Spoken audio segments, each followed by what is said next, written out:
वैवस्व मनवंतार में 28वें युग में शुंभ और निशुंभ के चरित्र का वर्णन आता है। और शुंभ निशुंभ को मारने के बाद मां दुर्गा भवानी एक वेप्रचिति नाम का एक असुर हुआ।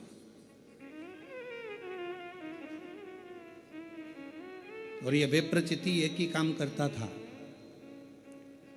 जब इसका जन्म हुआ वेप्रचिति का, असुर प्रवृत्ति का था, कहीं पर धार्मिक आयोजन नहीं होने देता था। कोई सत्कर्म हो रहा है, कोई भजन हो रहा है, कीर्तन हो रहा है, मंत्र जाप हो रहा है, मंत्र माला हो रही है, तो वेप्रचिति उसको समाप्त कर देता था। यह वेप्रचिति का नियम था।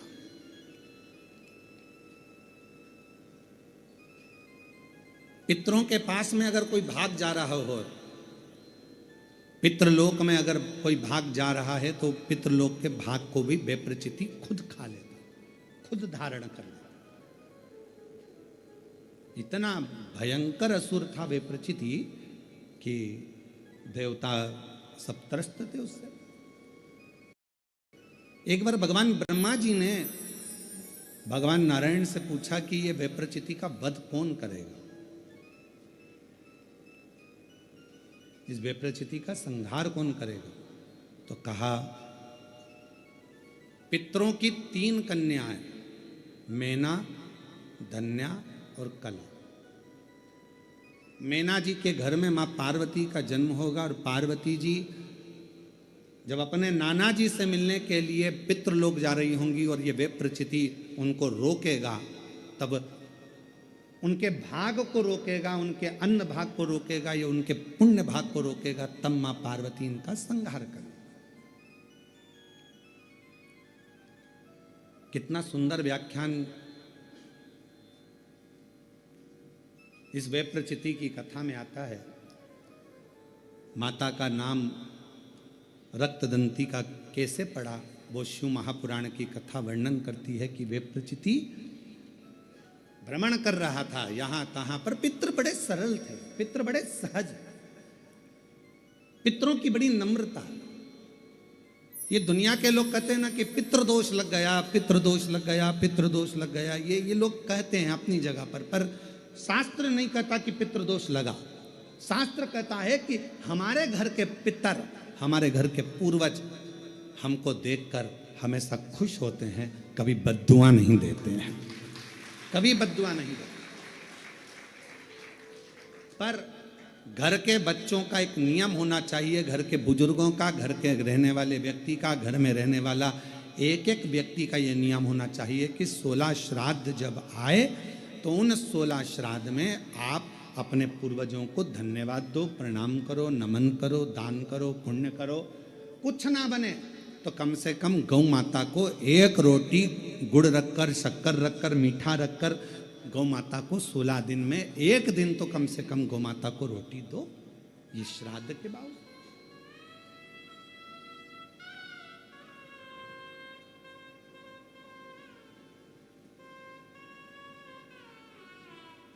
कितना बड़ा हमारा परिवार है, कितना बड़ा। आज के लड़के कहते हैं, आज के ज़माने की लड़के कहते हैं, आज के ज़माने के बेटा कहते हैं, आज के ज़माने की बेटियां कहती हैं हम क्यों बुजुर्गों को माने। अरे भाई मत मानो, पर समझो तो सही, तुम और तुम्हें जन्म देने वाला, एक लड़के को जन्म देने वाले माता और पिता कितने लोग हैं? 2 लोग, माता और पिता। अब तुम्हारे माँ बाप को जन्म देने वाले कहां से हो गए? 2। तुम्हारे माँ बाप को जन्म देने वाले हो गए 4, 2 उधर के, 2 उधर के। एक के द्वारा ही पैदा हो गए क्या? बोलो बोलो, सही है कि गलत है? जम के बोलो। उधर जैसे पत्नी है तो इसके माँ बाप, तभी तो पत्नी हुई है, फिर पति, इसके माँ बाप, तो 2 के कितने हो गए? 4। अब उनके दादाजी के निकालो तो दादा के कितने हो गए? 8। उधर के, इधर के, ऐसे अंदाजा लगाओ 7 पीढ़ी का। ऐसे अंदाजा लगाओ 7 पीढ़ी का। और 7 पीढ़ी का अंदाजा लगा कर देखोगे तो मालूम पड़ेगा कि जितना 7 पीढ़ी के अंतर्गत जो पूर्वजों का एक तत्व सब में रहा है, वो तत्व हम में भी रहता है। जैसे पिताजी को चिड़चिड़पन रहा है, तो वो पिताजी को भी रहेगा, उसकी औलाद को भी रहेगा, उसके पोते को भी रहेगा, उसकी पोती को भी रहेगा। ये नियम है, नीति है, वहीं से चला आ रहा है, इसको कोई रोक नहीं सकता है। अब इसको तुम सोचो, पत्नी सोचे मैं अपने पति का चिड़चिड़पन खत्म कर दूं, या पति सोचे मैं अपनी पत्नी का चिड़चिड़पन खत्म कर दूं, तो नहीं हो सकता। ये पूर्व का चला आ रहा है, 7 पीढ़ी का, थोड़ा ना थोड़ा, थोड़ा ना थोड़ा, थोड़ा ना थोड़ा हमारे शरीर में रहता है। जब माता पिता का वो तत्व हमारे शरीर में रहता है, तो हमारा फर्ज बनता है कि जब हम श्राद्ध पक्ष में गौ माता को अगर एक रोटी देते हैं, तो ये सबको उसका फल मिल जाता है और पितरों का कल्याण हो जाता है। अब हम तो साधारण भाषा में, सजता में, हम क्यों माने, मत मानो, हमें क्या करना। आग लगे बस्ती में, अपन रहें मस्ती में, क्या किसको रोई है चादर तान के, हम क्यों माने, हमें क्या करना, मत करो। वो क्या बोलते हैं, आई डोंट माइंड, हमें क्या करना। जीवन में अगर उसे ऐसा लगता है, भय, उसे लग रहा है कि मेरे पितर मुझे परेशान कर रहे हैं, उसे लग रहा है कि मुझे ये कष्ट हो रहा है, मुझे लग रहा है कि ये तकलीफ आ रही है, तो माँ जगत जननी का रक्त दंती का नाम भी हमारे भय को दूर करता है, हमारे कष्टों को दूर करता। बोल रक्त दंती का माता की, ये भय से दूर करने वाला नाम,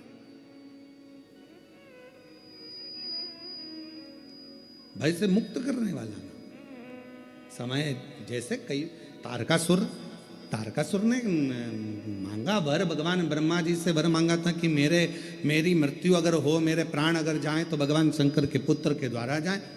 और भगवान शंकर के पुत्र षडानंद कार्तिकेय का जन्म हुआ, प्रकट हुए और उनको भेजा।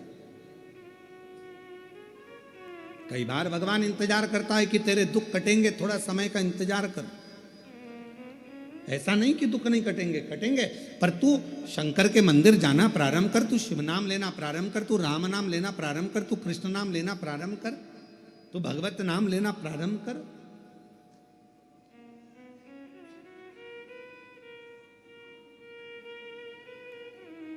ले ना। एक बहन जी ने एक प्रश्न करा, क्या गुरुजी हम आप कहते हो कि भगवान का नाम लेना चाहिए, भजन का नाम, भगवान का स्मरण करना चाहिए, मेरे मुख पर अगर राधा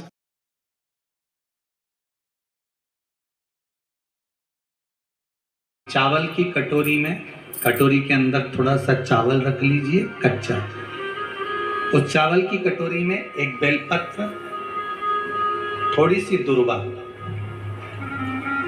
बांधकर पानी का मटका, परिंदा या जहां अपना रसोई घर में जल रखते हो, उस कटोरी को वहां पर 2 दिन 3 दिन तक रख दो। वैसे तो 16 दिन रखो, ज़्यादा अच्छा था, पर जो दिन अपने को मालूम है 2-3 दिन उसको रख दीजिए। घी का दिया लगाइए।